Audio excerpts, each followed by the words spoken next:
রাসূলকে বেশি বেশি ভালোবাসতে হবে। যে বেশি বেশি ভালোবাসলো সে হলো পাক্কা সচ্চা ঈমানদার। এ বেরাদার, ফ্রি মাইন্ডে ভাববেন, জান্নাতি ঘোষণা পেয়েও যদি এত ভয় করে, আমরা কোন মুসলমান কবর দেখে ভয় করি না?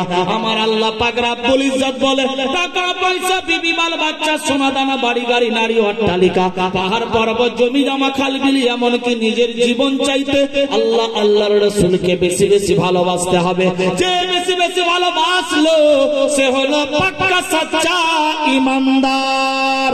আমি এই পবিত্র মাহফিলে দেখতে চাই 11 জন বাপ 11 জন মা পাক্কা সচ্চা ঈমানদারের পরিচয় দিয়ে সাহাবীরা আরজ করলেন, ইয়া রাসূলুল্লাহ জান্নাতের বাগান কোনটা?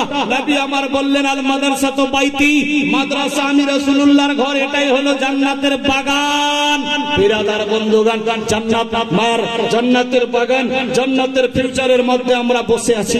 আল্লাহু আকবার। এই জান্নাতের বাগান নবীর ঘরের জন্য মহব্বতের সাথে ঈমানের পরিচয় দিয়ে 11 জন বাপ 11 জন মা ফ্রি মাইন্ডে মাত্র 10,000 টাকা করে টাকা আছে কোন বান্দা ব্যবহারে হলেন খুশি আপন প্রসব মক্কাবাসী, ব্যবহারে হলেন খুশি মুখে দেখা মুচকি হাসি, মুখে দেখা মৃদু হাসি, সবার প্রাণ জুড়ালো রহমত নেমে এলো।